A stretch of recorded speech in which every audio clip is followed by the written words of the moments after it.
Epione pain management and regenerative centre. ఇక మీ నొప్పులు శాశ్వతం కావు. బీజేపీ వాళ్ళు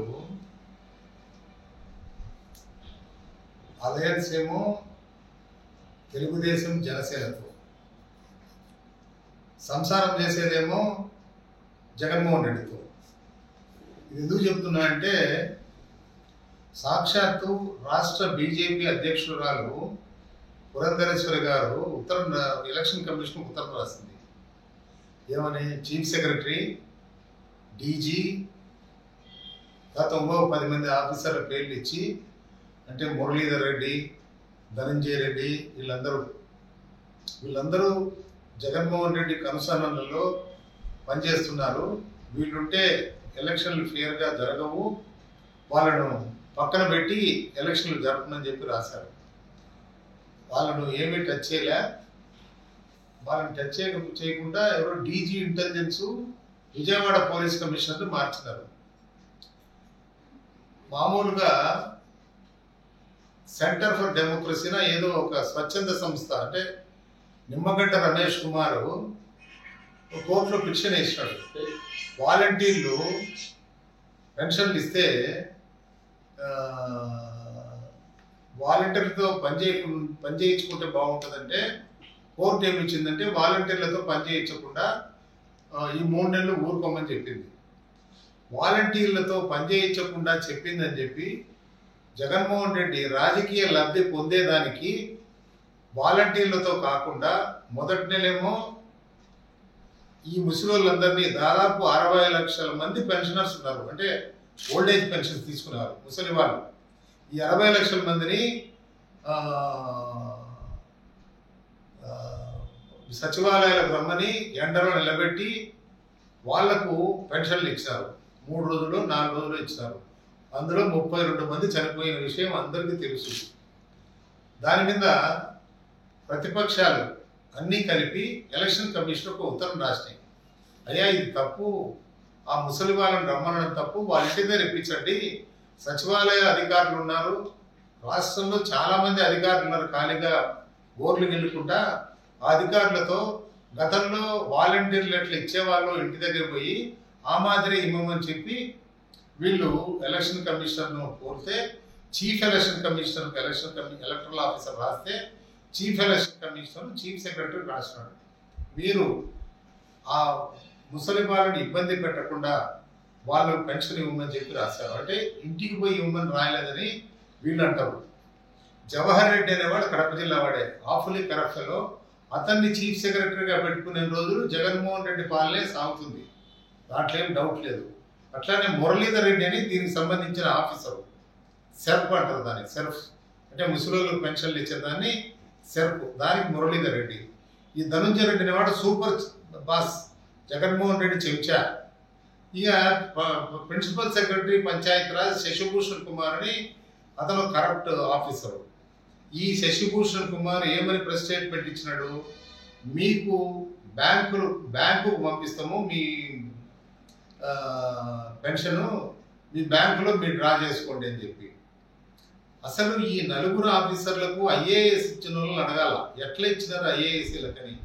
వీళ్ళు అసలు దానికి ఎట్లా జరుగుతుంది, బ్యాంకులకు ఎట్లా ఇస్తారు, ఎట్లా బ్యాంకులో వేస్తారు, ఎట్లా ముసలోళ్ళు పోయి తెచ్చుకోవాలనే ఆలోచనే లేకుండా ఇవాళ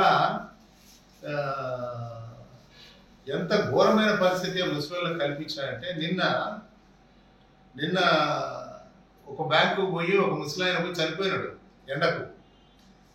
నువ్వు సచివాలయంలో ఇచ్చినా అదొక విధంగా ఉండేది, ఎందుకంటే ప్రతి ఊర్లో సచివాలయం కాలబడి ఉంది కాబట్టి ఆ సచివాలయానికి పోయి తెచ్చుకునేవాళ్ళు. అట్లా కాదు, బ్యాంకు కంటే ఉదాహరణ సెట్టివారిపల్లి తీసుకున్నాం.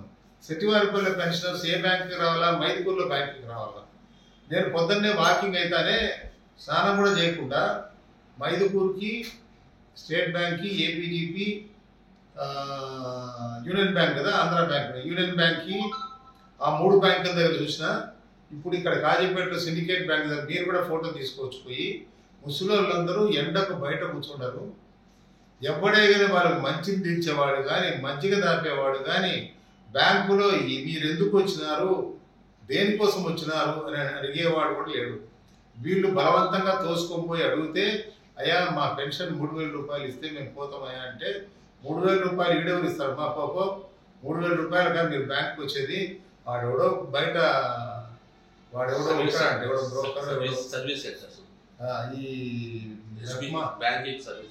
ఈ మహిళా సంఘాలకు ఉంటాడంటే ఎవడో ఒకడు, వారికి దగ్గరికి పోయి తెచ్చుకోకుండా అంటారు. ఎంత ఘోరంగా ఉందంటే, అంటే వీళ్ళు ఈ ఆఫీసర్లు, ఈ జవహర్ రెడ్డి అనేవాడు, ఈ మురళీధర్ రెడ్డి అనేవాడు, ఈ ధనంజయ రెడ్డి అనేవాడు, ఈ శశిభూషణ్ కుమార్ అనేవాళ్ళు, వీళ్ళు మనుషులుగా పుట్టలే, మానవత్వం లేదు, పేదవాళ్ళంటే కనికరం లేదు. వాళ్ళకు అసలు తెలుసో తెలియదో నాకు తెలియదు, కానీ రేపు పొద్దున పేపర్లలో ఎంతమంది చచ్చిపోయింది వస్తుంది. ఈ ఎండకు వచ్చి బ్యాంకులో డబ్బులు తీసుకోలేక చాలామంది చాలా ఇబ్బందులు పడి కష్టాలు పడతారు. కొందరైతే బ్యాంకులో వచ్చిన 3,000 వాడేదో పాత బాకీ ఉందని కొంత పట్టుకుంటున్నారు. చాలా ఘోరమైన పరిస్థితి ఉంది. ఈ పరిస్థితుల్లో chief electoral officer Mukesh Kumar Meena గారు స్పందించి, లేదా చీఫ్ ఎలక్షన్ కమిషనర్తో మాట్లాడి కనీసము సచివాలయంలో ఇచ్చే ఏర్పాట్లను చేయమనండి. లేకపోతే ఇది చాలా ఘోరం. బ్యాంకులో వేసే సిస్టమ్ చాలా ఘోరం. ఈ నలుగురు ఆఫీసర్లు జగన్మోహన్ రెడ్డి చెంచాలు, జగన్మోహన్ రెడ్డి బూట్లు నాకుతారు నలుగురు. ఆ బూట్లు నాగి ఈ నాశనం చేస్తున్నారు ఈ రాష్ట్రాన్ని. అందుకని నేను ఒకటే కోరుతా ఉన్నా, చంద్రబాబు నాయుడు అధికారం లేకుండా వాడెవడో ఉంటాడంటే ఎవడో బ్రోకర్ ఈ ఈ మహిళా సంఘాలకు ఉంటాడంటే ఎవడో ఒకడు, వారికి దగ్గరికి పోయి తెచ్చుకోకుండా అంటారు. ఎంత ఘోరంగా ఉందంటే, అంటే వీళ్ళు ఈ ఆఫీసర్లు, ఈ జవహర్ రెడ్డి అనేవాడు, ఈ మురళీధర్ రెడ్డి అనేవాడు, ఈ ధనంజయ రెడ్డి అనేవాడు, ఈ శశిభూషణ్ కుమార్ అనేవాళ్ళు, వీళ్ళు మనుషులుగా పుట్టలే, మానవత్వం లేదు, పేదవాళ్ళంటే కనికరం లేదు. వాళ్ళకు అసలు తెలుసో తెలియదో నాకు తెలియదు, కానీ రేపు పొద్దున పేపర్లలో ఎంతమంది చచ్చిపోయింది వస్తుంది. ఈ ఎండకు వచ్చి బ్యాంకులో డబ్బులు తీసుకోలేక చాలామంది చాలా ఇబ్బందులు పడి కష్టాలు పడతారు. కొందరైతే బ్యాంకులో వచ్చిన 3,000 వాడేదో పాత బాకీ ఉందని కొంత పట్టుకుంటున్నారు. చాలా ఘోరమైన పరిస్థితి ఉంది. ఈ పరిస్థితుల్లో chief electoral officer Mukesh Kumar Meena గారు స్పందించి, లేదా చీఫ్ ఎలక్షన్ కమిషనర్తో మాట్లాడి కనీసము సచివాలయంలో ఇచ్చే ఏర్పాట్లను చేయమనండి. లేకపోతే ఇది చాలా ఘోరం. బ్యాంకులో వేసే సిస్టమ్ చాలా ఘోరం. ఈ నలుగురు ఆఫీసర్లు జగన్మోహన్ రెడ్డి చెంచాలు, జగన్మోహన్ రెడ్డి బూట్లు నాకుతారు నలుగురు. ఆ బూట్లు నాగి ఈ నాశనం చేస్తున్నారు ఈ రాష్ట్రాన్ని. అందుకని నేను ఒకటే కోరుతా ఉన్నా, చంద్రబాబు నాయుడు అధికారం వచ్చేది గ్యారంటీ. అధికారం వచ్చిన తక్షణము ఈ నలుగురిని జైల్లో పెట్టించాలా, జైల్లో పెట్టించి ప్రాసిక్యూట్ చేయించాలా. ఈ ముసలి వాళ్ళని ఏడిపించినందుకు చాలా చాలా ఘోరాతి ఘోరంగా ఉంది. మీరు దయచేసి బ్యాంకుల దగ్గరికి అంటే దగ్గర పోండి. ఘోరమైన పరిస్థితులు ఉన్నారు. నీళ్ళు ఇచ్చేవాడు లేడు, మజ్జిగ ఇచ్చేవాడు లేడు. నీళ్లు మజ్జిగ లేకపోయినా వాళ్ళు ఆ ఎండలో కూర్చొని ఉన్నారు. మా 3,000 మాకు ఏంటి పోతామంటే, వాడు బ్యాంకులోకి పోతే మీరు 3,000 పాత బాకీ ఉంది అందుకని పట్టుకుంటాను ఒకడంటే చాలా పురుగులు చూసినట్టు చూస్తారు. అంత దరిద్రమైన స్థితి కల్పించేదానికి కారణం ఈ జవహర్ రెడ్డి, ఈ మురళీధర్ రెడ్డి, ఈ ధనంజయ రెడ్డి, ఈ మన శశిభూషణ్ కుమార్. ఈ నలుగురిని ఎలక్షన్ కమిషన్ సస్పెండ్ చేస్తేనో వాళ్ళ పదవుల నుంచి తొలగిస్తే తప్పితే పేద ప్రజలకు కనీసం జూన్లో వచ్చే పెన్షన్లైనా న్యాయం జరగదని నేను కోరుకుంటున్నాను. ఈ సందర్భంగా అప్రస్తుతమైన ఒక ముఖ్యమైన విషయం చెప్పాలి. ఈ బీజేపీ ఏదైతే ఉందో ఒక కాలు తెలుగుదేశం కూటమిలో పెట్టింది, ఒక కాలు జగన్మోహన్ రెడ్డి దగ్గర పెట్టి ఈ రాష్ట్రాన్ని సర్వనాశనం చేయాలనే ఆలోచనతో మోడీ ఉన్నట్టుగా నాకు కనపడతా ఉంది. నేనైతే మైదుకూరు నియోజకవర్గానికి సంబంధించి 100% సుధాకర్ యాదవ్ గెలవాలి అని సిన్సియర్గా సుధాకర్ యాదవ్ కోసం పనిచేస్తున్నాను. అతనికి అలయన్స్ బీజేపీ ఉందని ఓటు ఉంది అని నాకు కనపడదు. సుధాకర్ యాదవ్ అనేవాడు తెలుగుదేశంలో 2 సార్లు పోటీ చేసి ఓడిపోయినాడు. సుధాకర్ యాదవ్ గెలవాలి, సుధాకర్ యాదవ్ గారికి ప్రజలు ఓటేయాలి. అలానే అవినాష్ రెడ్డి అనే వ్యక్తి ఒక ముద్దాయి. అవినాష్ రెడ్డితో ఏ పని కాదు, ఏమీ చేయలేడు. ఆ అవినాష్ రెడ్డికి వేసేదానికన్నా ఏదో షర్మిలకి వేస్తే, షర్మిల గెలిస్తే, కాంగ్రెస్ పార్టీలో గెలిస్తే, ఎంపీ అయితే ప్రత్యేక హోదా కోసం ఎట్లా వీళ్ళు కొట్లాడలేరు. వీళ్ళిద్దరూ అధికారంలో ఉండే వాళ్ళతో ఫైట్ చేయలేరు. ఆ షర్మిలన్నా కొట్లాడుతుంది ప్రత్యేక హోదా కోసం. అది ఒక అప్పీల్ నాది. దయచేసి ధ్రువ్ రతి అని మీరు అందరికీ ఇప్పుడు పిల్లకాయలు కూడా గూగుల్ చూసుకునే అలవాటు ఉంది. గూగుల్లో ధ్రువ్ రతి అని ఒక ఆయన చెప్తా ఉన్నాడు బీజేపీ గురించి. ఏంటి ఆ బీజేపీ, దాని చరిత్ర ఏంటి, దాని కథ ఏంటి అని. ఆ బీజేపీ చేసే అకృత్యాలు, అరాచకాలు ఈ దేశాన్ని ఏ విధంగా గబ్బు పట్టిస్తున్నాయో చెప్పినారు. కాబట్టి నేనైతే వ్యక్తిగతంగా నేను చిన్నవాడిని, బీజేపీ దృష్టిలో నేను ఆఫ్టర్ ఆల్ నేను మామూలుగా ఒక చిన్నవాడిని. నేనైతే ఒకటే అప్పీల్ ఇస్తున్నా దేశ ప్రజలకు, బీజేపీ అనే దానికి ఓటు వేయద్దు. ఓటు వేస్తే మీ చేతులు మీరు నరుక్కున్నట్టు అని చెప్పి నేను అప్పీల్ ఇస్తున్నా. కనీసం ఎలక్షన్ కమిషన్ ఎవరి కంట్రోల్లో ఉందండి? బీజేపీ చేతిలో ఉంది.